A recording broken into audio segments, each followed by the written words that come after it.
Magandang umaga po sa ating lahat. Update po muna tayo dito sa binabantayan nating bagyong si Quiapo mula sa nilabas nating Tropical Cyclone Bulletin kaninang 5 a.m. Itong si Quiapo ay Tropical Depression Category. Kaninang 4 a.m., ito'y huling namataan sa line 950 kilometers east ng Central Luzon. May taglay na lakas na hangin na 45 kilometers per hour at pagbugso na umaabot ng 55 kilometers per hour. Ito'y kumikilos west-northwestward sa bilis na 20 kilometers per hour. Mamaya po i-discuss po natin itong magiging track nitong bagyong si Quiapo. Para sa ngayon, meron tayong southwest monsoon na nakakaapekto dito sa western section ng Southern Luzon, Visayas at buong Mindanao. Kaya inaasahan po natin makakaranas po ng mga pag-ulan ang ilang areas po dito po sa ating Visayas at buong Mindanao, pati na rin dito sa may Palawan. Dulot po ito ng habagat. Nakikita din natin dito sa ating satellite imagery, malayo pa sa kalupaan natin itong si Bagyong Quiapo. Kaya yung trough or yung extension ng kaulapan nitong Bagyong si Quiapo ay magdadala ng mga kalat-kalat na pag-ulan dito sa may Bicol Region, Eastern Visayas, pati na rin sa may Romblon. Sa Metro Manila, nalalabing bahagi ng Luzon, kitang-kita sa ating satellite imagery, wala tayong kaulapan, kaya makakaranas po tayo ng bahagya hanggang sa maulap na papawirin na may mga isolated rain showers o kaya mga localized thunderstorm lalo na po sa hapon at sa gabi.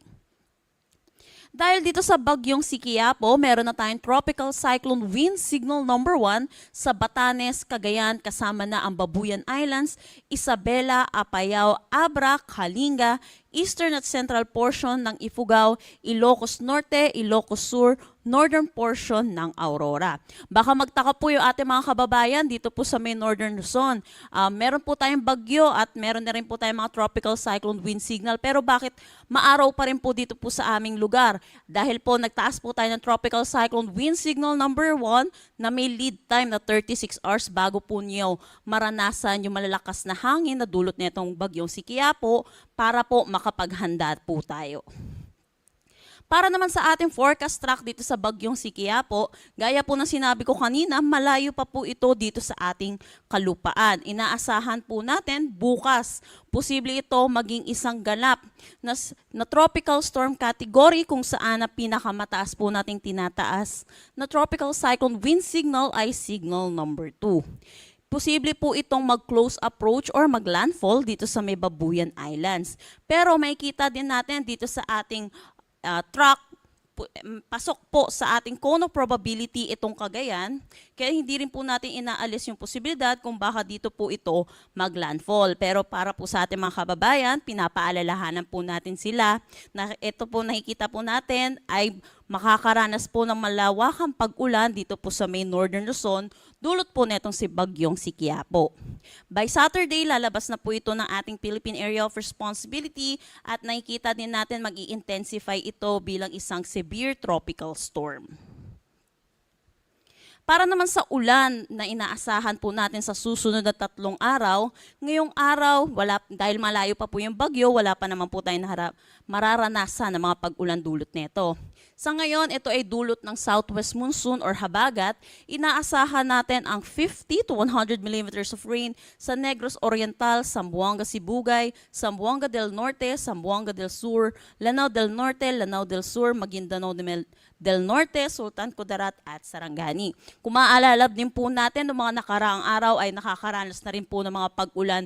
Ito pong mga nabanggit ko pong lugar, kaya pinapaalalahanan po natin yung mga kababayan po natin dahil saturated na po ang ating mga kalupaan, so posible na po yung mataas na tsansa po ng mga pagbaha at mga pagguho ng lupa. So pinapaalalahanan po natin, mga kababayan po natin, makinig po tayo lagi sa ating local government unit hinggil sa paglikas po na kailangan nating gawin. Bukas naman, ito yung inaasahan natin paglapit sa kalupaan nitong bagyong si Quiapo. Makikita natin, meron tayong mga mararanasan ng mga pag-ulan dito sa area ng Northern Luzon, 100 to 200 millimeters of rain dito sa may Cagayan at Apayao. 50 to 100 millimeters of rain naman dito sa may Batanes, Ilocos Norte, Abra, Kalinga at Isabela. Dito sa may Antique, Negros Occidental, Negros Oriental, dulot naman ito ng southwest monsoon. By Saturday, makikita natin ito yung pagtawid na nitong bagyong si Quiapo sa kalupaan po natin. Makikita natin more on concentrated na sa western section ng ating bansa ang mga pag-ulan. Posible ang 100 to 200 millimeters of rain dito sa may Ilocos Norte, Apayao at Ilocos Sur. Dito naman 50 to 100 millimeters naman po dito sa mga color yellow po natin. And makikita din natin na babawasan din yung areas na makakaranas ng mga pag-ulan dulot naman ng southwest monsoon. So ngayon, mga hangin inaasahan po natin, dulot po ng southwest monsoon at yung paligid po nitong bagyong si Quiapo. Ngayong araw, kahit wala pa po tayong nararanasan, wala po nakataas na tropical cyclone wind signal, inaasahan po natin yung malalakas na bugso ng hangin ngayong araw sa malaking bahagi ng Mindanao, Siquijor, Bohol at Southern Leyte.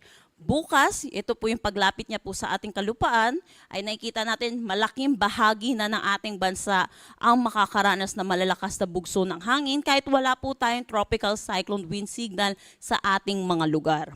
By Saturday, most areas ng Luzon, most areas ng Visayas, Zamboanga Peninsula, Misamis Occidental, Camiguin, Dinagat Islands at Davao Oriental.